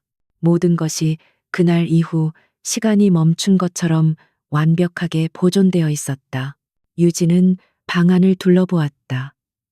기억은 전혀 나지 않았지만 이상하게도 모든 것이 낯설지 않았다. 방을 가득 채운 책들의 냄새, 창가에 놓인 낡은 목마, 벽에 걸린 행성 모형까지 모든 것이 그의 마음에 기묘하고 아늑한 안정감을 주었다. 지훈은 그런 아들의 모습을 가슴 아픈 눈으로 지켜보았다. 잃어버린 7년의 세월을 어떻게 보상해 주어야 할지. 아버지로서의 무거운 책임감이 그의 어깨를 짓눌렀다. 어색하게 시작된 아버지와 아들의 동거는 그렇게 조심스럽게 막을 올렸다. 강지훈 회장의 깜짝 입양 소식은 재계 전체에 큰 파장을 일으켰다.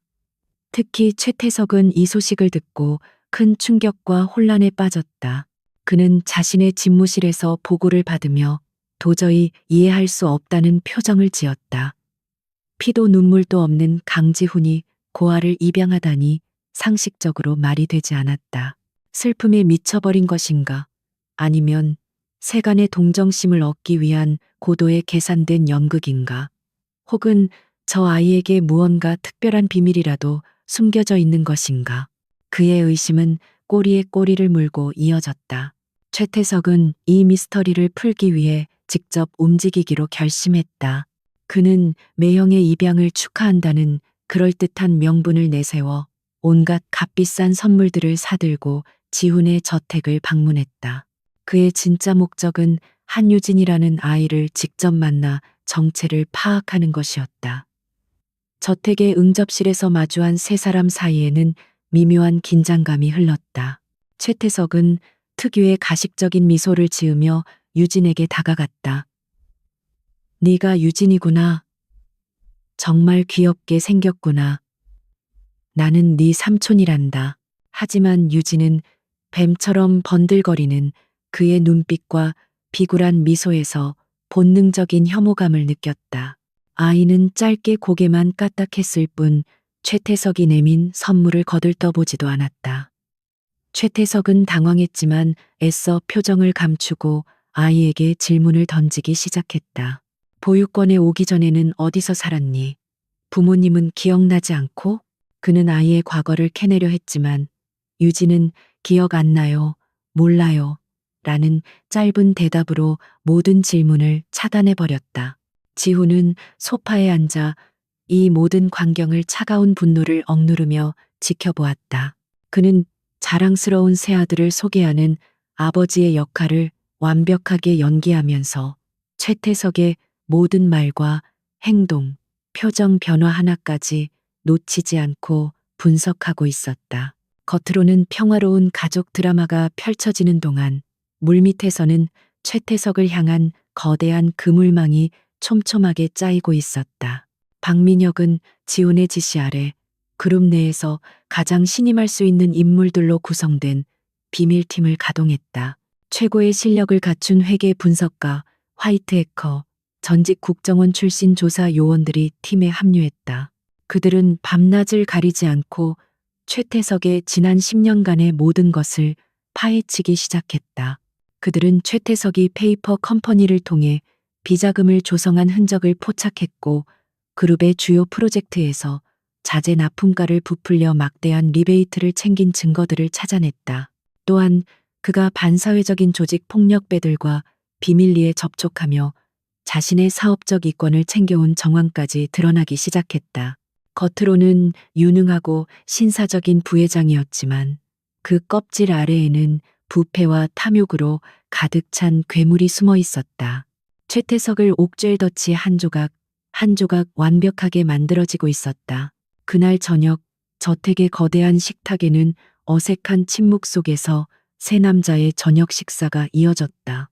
최태석은 식사 내내 어떻게든 유진의 환심을 사려 했었지만 유진은 그에게 눈길 한 번 제대로 주지 않고 묵묵히 식사만 했다.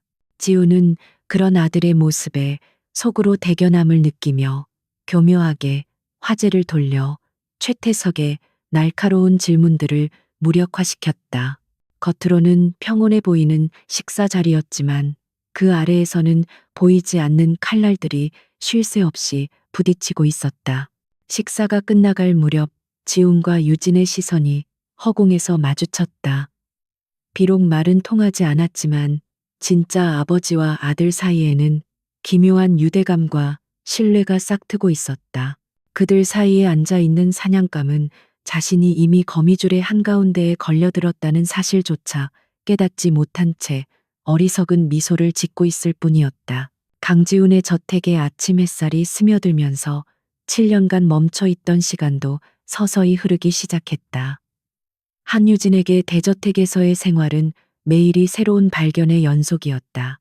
처음 며칠간의 어색함과 경계심이 사라진 자리에는 서툰 부자, 후즈의 온기가 조심스럽게 피어났다. 지훈은 살인적인 스케줄을 쪼개어 아들과 시간을 보냈다. 두 사람은 서재에서 말없이 체스를 두었고 지훈은 자신을 닮아 놀라운 전략적 사고를 보여주는 아들의 모습에 속으로 몇 번이고 감탄했다. 유진은 난생 처음으로 누군가가 자신의 숙제를 봐주고 잠들기 전에 책을 읽어주는 경험을 했다. 지훈은 표현은 서툴렀지만 행동으로 자신의 마음을 보여주려 애썼다. 아이가 좋아하는 반찬을 기억해 두었다가 식탁에 올리게 했고 낡은 운동화 대신 아이의 발에 꼭 맞는 새 신발을 직접 신겨주기도 했다. 유진은 이따금 자신에게 닿는 지훈의 시선 속에서 깊은 슬픔과 애정을 동시에 읽었다. 아이는 이 남자가 왜 자신에게 이토록 잘해주는지 여전히 완전히 이해할 수는 없었지만 그의 곁이 안전하고 따뜻하다는 것을 온몸으로 느끼고 있었다. 이처럼 저택 안의 평화로운 기운이 감도는 동안 JW 그룹 본사의 총수 집무실과 부회장실 사이에는 보이지 않는 전운이 짙게 감돌고 있었다. 최태석은 자신의 계획이 모두 빗나가자 극심한 초조함에 시달렸다. 그는 한유진이라는 아이에게서 어떤 정보도 얻어내지 못했고 강지훈의 의중은 여전히 안개 속이었다. 그는 이대로 가다가는 자신이 영원히 이인자의 자리에 머물거나 혹은 그 자리마저 위태로워질 수 있다는 위기감을 느꼈다. 결국 그는 강지훈을 직접 공격하기로 마음먹었다. 그의 목표는 지훈이 그룹의 명운을 걸고 추진하던 중동 지역의 대규모 스마트시티 건설 프로젝트였다. 이 프로젝트는 지훈의 경영 능력을 상징하는 기념비적인 사업이었다. 최태석은 프로젝트의 핵심 파트너인 현지 관료를 비밀리에 매수하고 경쟁사에 프로젝트의 핵심 설계도와 입찰 정보를 유출했다. 그의 계획은 프로젝트를 좌초 직전의 위기로 몰아넣어 강지훈의 리더십에 치명적인 흠집을 내고 자신이 구원투수로 나서서 상황을 해결하며 이사회의 신임을 얻는 것이었다. 며칠 후 최태석의 예상대로 거대한 위기가 터졌다. 현지 정부가 갑작스럽게 환경 규제를 문제 삼아 공사 중단 명령을 내렸고 동시에 경쟁사가 파격적인 조건으로 적대적 인수합병을 시도해왔다. JW 그룹의 주가는 폭락했고 긴급 이사회가 소집되었다. 회의실의 공기는 얼음장처럼 차가웠다. 최태석은 매우 우려스럽다는 표정으로 연기를 시작했다. 그는 교묘하게 이번 사태의 원인을 최근 지훈의 불안정한 심리 상태와 입양 문제로 인한 경영 공백 탓으로 돌렸다. 회장님께서 최근 개인적인 일로 많이 힘드셨다는 것을 압니다. 하지만 이 프로젝트는 우리 그룹의 미래가 걸린 일입니다. 지금이라도 제가 직접 나서서 사태를 수습할 수 있도록 권한을 위임해 주신다면 최태석의 발언은 지훈의 무능함을 질책하고 자신의 능력을 과시하려는 의도가 명백했다. 몇몇 이사들이 그의 말에 동조하며 술렁이기 시작했다. 최태석은 자신의 계획이 성공했다고 확신하며 속으로 회심의 미소를 지었다. 모든 비난의 화살이 자신에게 쏠리는 절체절명의 순간에도 강지훈의 표정에는 흔들림이 없었다. 그는 마치 잘 짜인 연극을 감상하는 관객처럼 팔짱을 낀 채 최태석의 연설을 듣고 있었다. 최태석의 말이 끝나자 지훈은 자리에서 일어나 나지막하지만 회의실 전체를 압도하는 목소리로 입을 열었다. 최 부회장의 그룹을 향한 충성심, 아주 인상 깊군요. 하지만 그럴 필요는 없겠습니다. 그는 손짓으로 박민혁에게 신호를 보냈다. 회의실의 대형 스크린에 영상 하나가 재생되었다. 영상 속에는 최태석이 매수한 현지 관료가 경쟁사 관계자와 만나 돈가방을 주고받는 장면이 고스란히 담겨 있었다. 뒤이어 최태석의 목소리가 담긴 통화 녹음 파일이 회의실에 울려 퍼졌다. 강지훈은 지금 제정신이 아니야. 이번 기회에 그를 완전히 끌어내려야 해. 모든 증거는 최태석이 이번 사태의 배후임을 명백하게 가리키고 있었다. 하지만 박민혁의 비밀팀이 확보한 이 증거들은 훨씬 더 치명적인 내용을 담고 있었지만 지훈은 아직 모든 카드를 보여줄 생각이 없었다. 지훈은 아직 최태석을 직접 공격하지 않았다. 그는 태연하게 상황을 외부의 공격으로 규정하고 자신이 이미 모든 것을 예측하고 대비책을 세워두었음을 설명했다. 이번 사태는 경쟁사의 비열한 공격이었지만 오히려 우리에게는 기회가 되었습니다. 저는 이미 현지 정부의 더 높은 라인과 접촉하여 이번 비리를 폭로하는 조건으로 더 유리한 계약을 체결했습니다. 또한 경쟁사의 불법 행위에 대한 증거를 확보하여 국제 소송을 준비 중입니다. 막대한 배상금을 받게 될 겁니다. 상황은 순식간에 역전되었다. 위기는 기회로 바뀌었고 지훈의 위상은 이전보다 더욱 공고해졌다. 이사들은 경외감 어린 눈으로 지훈을 바라보았다. 반면 최태석은 얼굴이 새하얗게 질린 채 자신의 자리에 얼어붙어 있었다. 자신의 완벽한 계획이 어떻게 간파당했는지, 그리고 강지훈이 어떻게 이 모든 것을 역이용했는지 도저히 믿을 수가 없었다. 그는 이 사회에서 완벽하게 패배하고 철저히 조롱당했다. 이 사회에서의 참패는 최태석을 더욱 궁지로 몰아넣었다. 그는 강지훈이 슬픔에 잠긴 나약한 지도자가 아니라 이전보다 훨씬 더 치밀하고 무서운 전략가가 되어 돌아왔음을 깨달았다. 그의 편집증적인 의심은 다시 한유진이라는 아이에게로 향했다. 그 아이가 나타난 이후로 모든 것이 변했다. 강지훈의 변화, 그리고 자신의 연이은 실패. 최태석은 그 아이가 모든 문제의 핵심이라고 확신하기 시작했다. 강지훈을 무너뜨리기 위해서는 그의 가장 소중한 것을 먼저 부숴버려야 한다고 그는 생각했다. 그의 눈에 섬뜩한 사리가 떠올랐다. 그날 밤 지훈은 승리의 피로감을 안고 늦게 저택으로 돌아왔다. 그는 서재에서 새어나오는 희미한 불빛을 보고 조용히 문을 열었다. 그곳에는 유진이 책상 위 체스판 앞에 엎드린 채 깊이 잠들어 있었다. 아빠를 기다리다가 자신도 모르게 잠이 든 것이 분명했다. 지훈은 잠든 아들의 얼굴을 가만히 내려다보았다.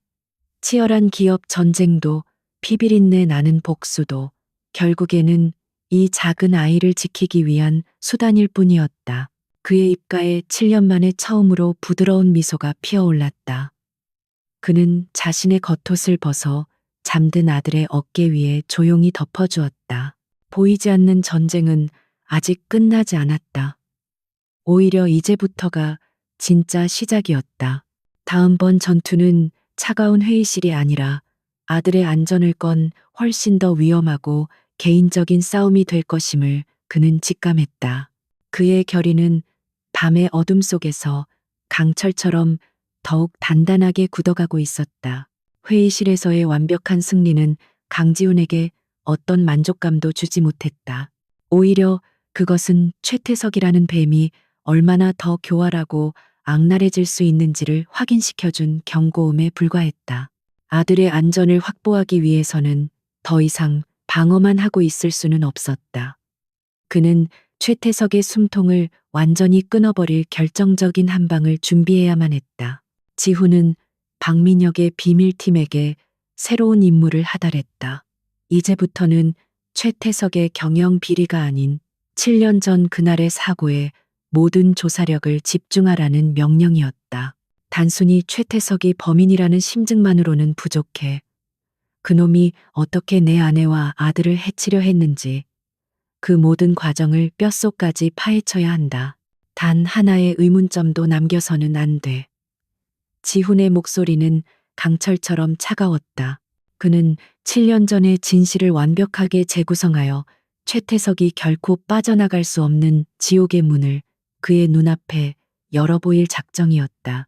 비밀팀은 즉시 7년 전의 낡은 사건 파일들을 다시 꺼내들었다. 먼지 쌓인 조사 기록과 현장 사진들, 그리고 당시 보고서들은 이제 전혀 다른 의미로 다가왔다. 과거 슬픔과 절망에 빠져 있던 지훈이 미처 발견하지 못했던 수많은 의문점들이 수면 위로 떠오르기 시작했다. 가장 먼저 추락한 차량의 브레이크 파열 원인이 단순 노후화로 결론 내려졌던 것이 이상했다. JW 그룹의 최고급 세단은 늘 완벽하게 정비되었고 사고 직전에도 모든 점검을 마친 상태였다. 팀의 차량 전문가가 사고 사진을 정밀 분석한 결과 브레이크 오일 호스에서 마모가 아닌 아주 예리한 도구로 고의적으로 손상시킨 미세한 흔적을 발견했다. 또한 유일한 목격자였던 화물차 운전사의 행적도 의심스러웠다. 그는 차량이 갑자기 중심을 잃고 빗길에 미끄러져 절벽으로 돌진했다는 결정적인 증언을 남긴 후 얼마 지나지 않아 종적을 감췄다. 경찰은 단순 참고인이었기에 더 이상 추적하지 않았었다. 하지만 비밀팀의 회계 분석가들이 결정적인 연결고리를 찾아냈다. 사고 발생 며칠 후 최태석이 관리하던 유령 회사의 계좌에서 거액의 현금이 인출되어 잠적한 화물차 운전사의 아내 명의의 차명 계좌로 입금된 사실을 밝혀낸 것이다. 이것은 명백한 증거였다. 최태석이 운전사를 매수하여 거짓 증언을 시켰거나 혹은 직접 사고를 유발하게 했을 가능성을 시사했다. 조사가 7년 전의 진실에 가까워질수록 지훈의 마음은 타들어갔다. 하지만 진짜 충격적인 발견은 전혀 예상치 못한 곳에서 터져 나왔다. 팀의 조사 요원 한 명이 사고 당일 최태석의 통화 기록에서 뒷세계의 해결사로 알려진 인물과의 접촉 사실을 알아냈다. 이들은 돈을 받고 살인이나 증거인멸 같은 더러운 일을 처리해주는 자들이었다.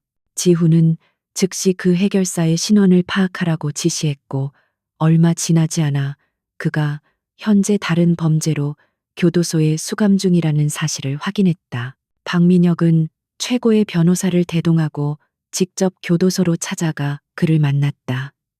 처음에는 입을 굳게 다물던 해결사는 JW 그룹이 제시한 파격적인 감형 약속과 새로운 신분으로 살아갈 기회를 주겠다는 제안에 마침내 7년 전의 비밀을 털어놓기 시작했다. 그의 증언은 지훈에게 천국과 지옥을 동시에 맛보게 했다. 그날 밤 최 부회장의 지시는 추락한 차량에서 생존자가 있는지 확인하고 만약 있다면 처리하라는 것이었습니다. 우리가 절벽 아래 현장에 도착했을 때 차는 형체를 알아볼 수 없을 정도로 부서져 있었습니다. 해결사는 침을 한번 삼키고는 말을 이었다. 차 안에는 아무도 없었습니다. 아마 충격으로 밖으로 튕겨나간 듯 했습니다. 주변을 수색하다가 강가에서 기절해 있는 여자는 발견했지만 아이는 보이지 않았습니다. 아마 급류에 휩쓸려 떠내려간 것 같았습니다. 저희가 여자를 처리하려던 순간 어디선가 불빛이 비치며 사람이 다가오는 소리가 들렸습니다. 그래서 저희는 일단 철수했고 최 부회장에게는 두 사람 모두 사망한 것으로 보인다고 보고했습니다. 실패를 감추기 위해서였죠. 지훈은 보고를 전해 듣는 순간 온몸에 피가 역류하는 것 같았다. 아내 서연이 살아있었을지도 모른다. 그 지옥 같은 현장에서 살아남았을지도 모른다. 7년 만에 처음으로 품어보는 헛되지 않은 희망이었다. 그는 당장 그날 밤 현장에 나타났던 마지막 목격자를 찾아내라고 명령했다.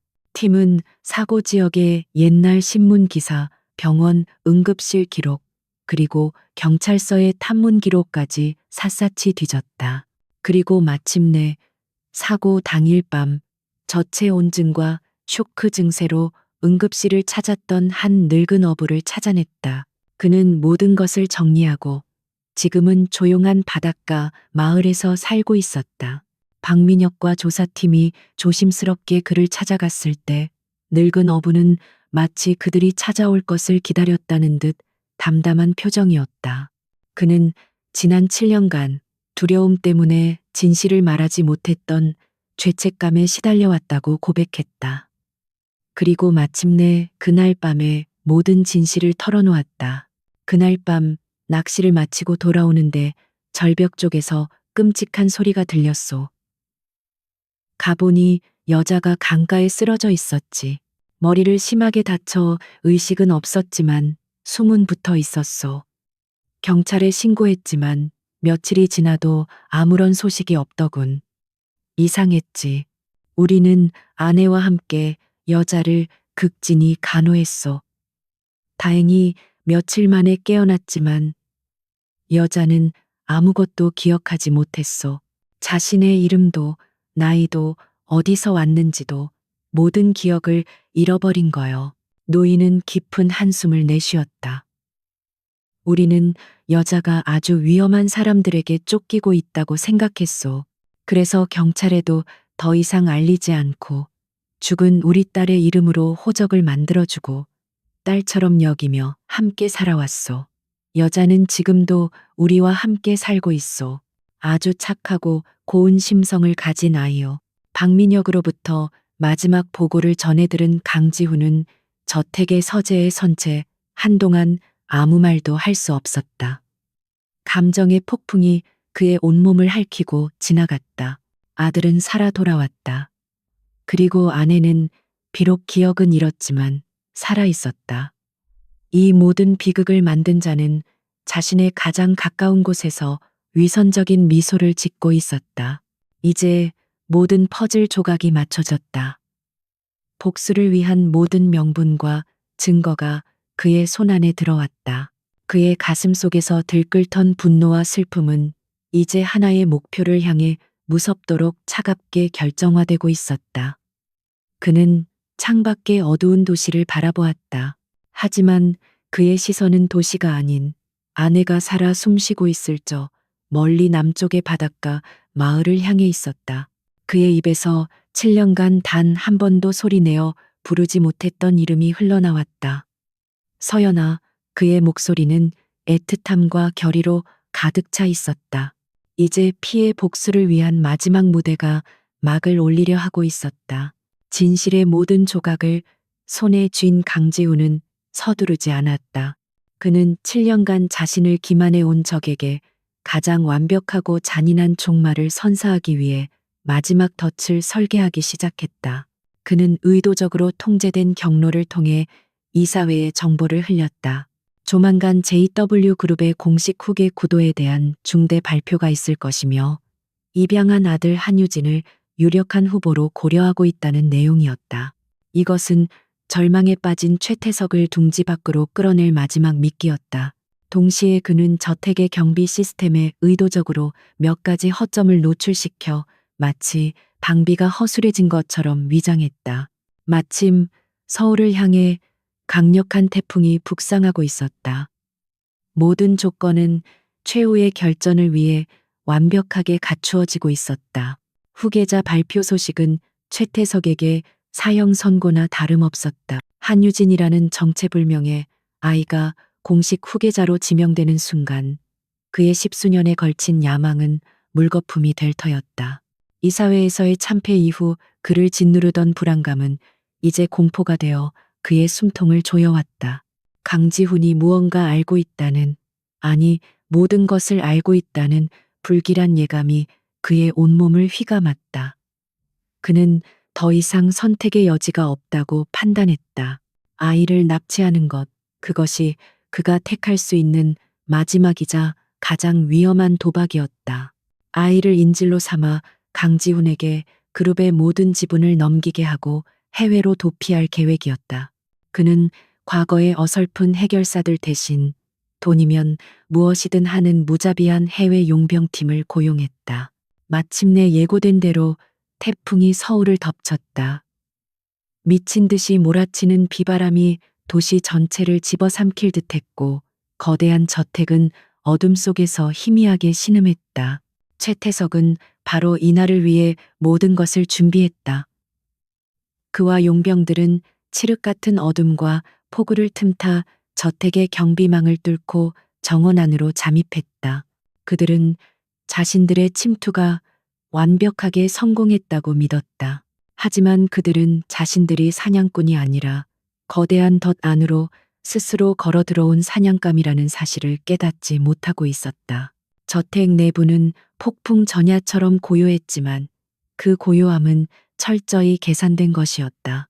숨겨진 통합 보안실에서 강지우는 박민혁과 함께 열감지 카메라를 통해 저택 내부로 침투하는 적들의 움직임을 송금보듯 들여다보고 있었다. 아들 민준이는 충성스러운 경호원들과 함께 저택에서 가장 안전한 비밀 패닉룸에 피신해 있었다. 마침내 모든 침입자가 건물 안으로 들어온 것을 확인한 순간 지훈은 스위치를 눌렀다. 굉음과 함께 저택 내부의 모든 통로에 강철 셔터가 내려오고 방탄 유리문이 굳게 닫혔다. 저택은 순식간에 거대한 강철 미로로 변해버렸다. 최첨단 용병들은 순식간에 자신들이 함정에 빠졌음을 깨달았지만 이미 늦었다. 분리되고 고립된 그들은 어둠 속에서 나타난 지훈의 정예 경호팀에게 소리 없이 하나씩 제압당했다. 극심한 혼란 속에서 최태석은 자신이 덫에 걸렸음을 직감했다. 그는 미친 듯이 아이를 찾아 헤맸다. 아이만 손에 넣으면 이 상황을 역전시킬 수 있다고 믿었다. 그는 가까스로 봉쇄된 구역 하나를 뚫고 민준이의 옛 침실, 즉 지금 유진이가 쓰고 있는 방으로 달려갔다. 그는 문을 거칠게 부수고 안으로 뛰어들었다. 하지만 그를 기다리고 있던 것은 겁에 질린 아이가 아니었다. 창밖에서 번쩍이는 번갯빛을 등지고 어둠 속에 서 있는 강지훈이었다. 두 남자는 서로를 마주 보았다. 더 이상 회장과 부회장 혹은 매형과 처남이 아니었다. 7년의 분노를 품고 돌아온 아버지와 그의 모든 것을 앗아간 괴물. 그것이 그들의 진짜 모습이었다. 최태석은 품에서 권총을 꺼내 지훈을 겨누었다. 꼼짝 마, 강지훈, 아이는 어디에 숨겼나. 그의 목소리는 공포와 광기로 떨리고 있었다. 하지만 지훈은 총구 앞에서도 눈 하나 깜짝하지 않았다. 그의 눈에는 오직 불타는 경멸과 살이만이 가득했다. 내 아들 이름은 민준이다. 내 놈 같은 버러지가 함부로 입에 담을 이름이 아니지. 말이 끝나기가 무섭게 지훈은 전광석화처럼 움직였다. 그는 7년간 단 하루도 거르지 않고 자신을 단련해 왔다. 언젠가 찾아올지 모를 복수의 그날을 위해서 그는 최태석의 손목을 꺾어 총을 빼앗아 던져버렸다. 당황한 최태석이 덤벼들었고 두 남자의 처절한 육탄전이 시작되었다. 세련된 경영인의 모습은 온데간데 없었다. 지훈은 자신의 새끼를 지키려는 성난 맹수처럼 포효하며 최태석에게 7년간 쌓아온 모든 분노를 주먹에 담아 퍼부었다. 결국 최태석은 피투성이가 된 채 바닥에 쓰러졌다. 패배를 직감한 그는 마지막 발악처럼 울부짖었다. 그의 입에서 7년간 숨겨왔던 추악한 진심이 터져나왔다. 그래, 내가 그랬다. 모든 게 다 나 때문이야. 언제나 내 놈의 그늘에 가려 살아야 했던 내 심정을 네가 알아? JW도 내 누나도 원래는 전부 내 것이었어야 해.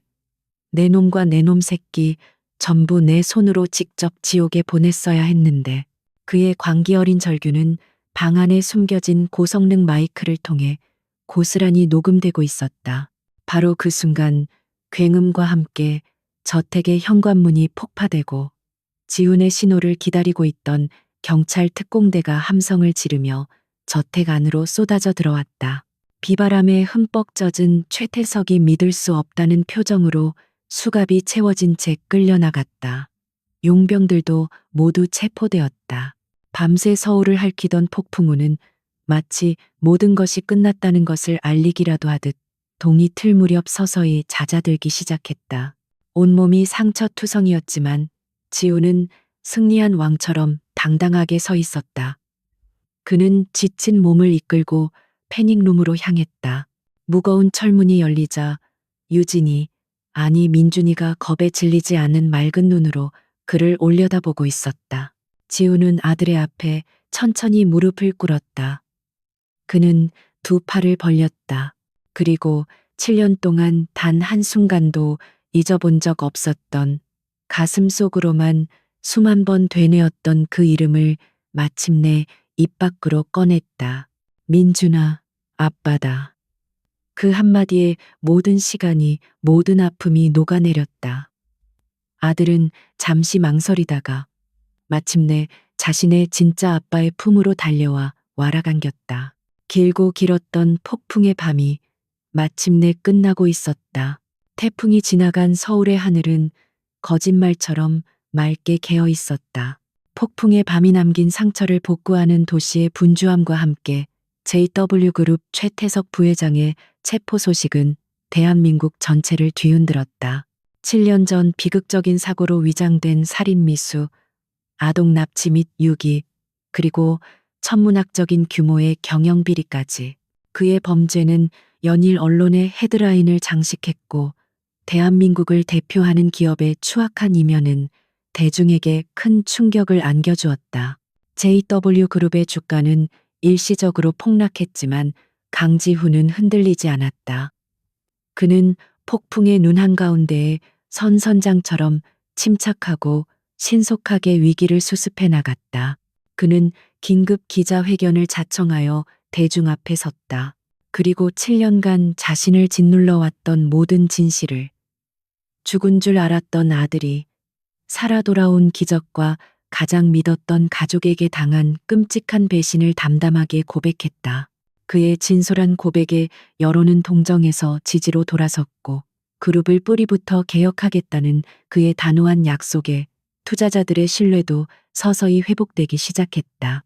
최태석과 그의 공범들은 법의 엄중한 심판대 위에 올랐고 그가 부패로 쌓아 올린 범죄의 제국은 그렇게 허무하게 무너져 내렸다. 모든 사회적, 법적 소용돌이가 정리되자 지우는 비로소 온전히 자신의 가족에게 집중할 수 있었다. 그는 박민혁을 통해 아내를 보살펴준 늙은 어부, 부부에게 조심스럽게 모든 상황을 설명했다. 7년간 딸처럼 여기며 살아온 서연을 떠나보내야 한다는 사실에 노부부는 눈물을 흘렸지만 그녀가 자신의 진짜 가족을 찾아야 한다는 것 또한 진심으로 이해하고 축복해 주었다. 지우는 그들의 은혜에 보답하기 위해 그들이 살던 바닷가의 작은 집과 주변 땅을 모두 사들인 후 그 집을 다시 노부부에게 선물하며 자신의 가족의 일원으로서 평생 함께 해달라고 부탁했다. 마침내 재회의 날이 밝았다. 지훈은 아들 민준의 손을 잡고 남쪽의 작은 바닷가 마을로 향했다. 차가 달리는 내내 지훈은 처음으로 아들에게 엄마에 대한 이야기를 들려주었다. 엄마가 얼마나 아름다운 사람이었는지, 아들을 얼마나 깊이 사랑했는지, 그리고 아빠와 어떻게 만나 사랑에 빠졌는지.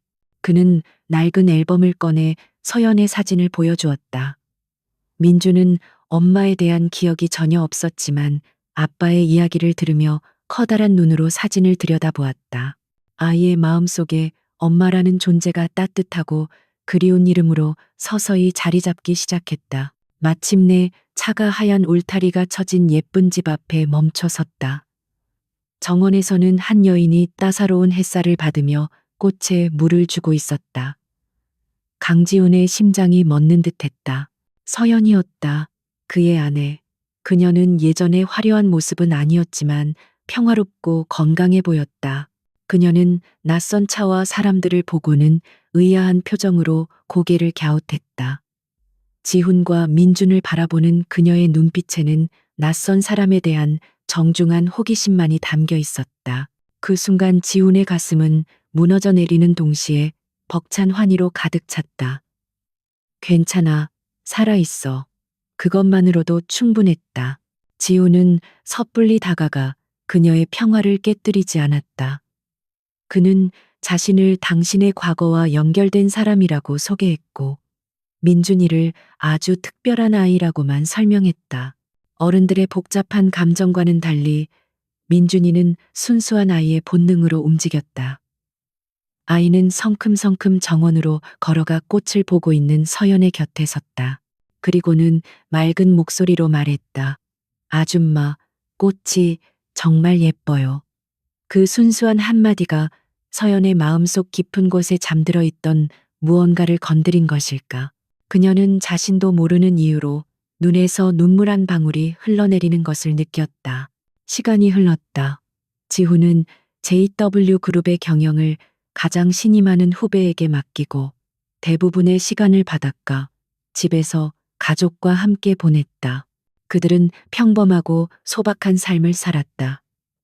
아침에는 함께 해변을 산책했고, 점심에는 서툰 솜씨로 요리를 했으며, 저녁에는 벽난로 앞에 앉아 책을 읽었다. 서연의 기억은 완전히 돌아오지 않았다. 하지만 마치 조각난 퍼즐처럼 일상의 순간순간마다 희미한 감정과 기억의 파편들이 떠오르곤 했다. 그녀는 자기도 모르게 민준이 어릴 적 좋아하던 자장가를 흥얼거렸고, 지훈이 팔을 싫어한다는 사실을 본능적으로 기억해냈다. 그녀는 자신의 남편과 아들과 완전히 새롭게 다시 사랑에 빠지고 있었다. 그리고 1년이라는 시간이 흘렀다. 붉은 저녁 노을이 수평선을 물들이는 어느 날 오후, 세 가족은 함께 바닷가를 걷고 있었다. 민준이는 이제 완전히 밝고 건강한 아이가 되어 아빠와 엄마 사이를 오가며 즐겁게 웃고 있었다. 서연이 문득 걸음을 멈추고 지훈의 손을 잡았다. 그녀는 여전히 모든 것을 기억하지는 못했지만 남편을 바라보는 그녀의 눈빛은 사랑과 신뢰로 가득 차 있었다. 기억나지 않아도 괜찮아요. 지금 여기 당신과 민준이를 사랑하고 있는 내가 진짜 나인걸요. 그녀의 말에 지훈은 모든 것을 얻은 사람처럼 미소 지었다. 그는 아내와 아들을 자신의 품으로 끌어당겨 힘껏 안았다. 대한민국을 호령하던 냉혹한 총수는 이제 없었다. 그 자리에는 세상에서 가장 소중한 보물을 되찾은 한 남자, 한 남편, 그리고 한 아버지만이 서 있었다. 7년의 지독한 겨울이 끝나고 마침내 찾아온 따뜻한 봄날이었다. 사랑이 모든 상처를 치유하고 흩어졌던 가족의 시간을 다시 이어주고 있었다. 그들의 새로운 이야기는 이제 막 시작되고 있었다.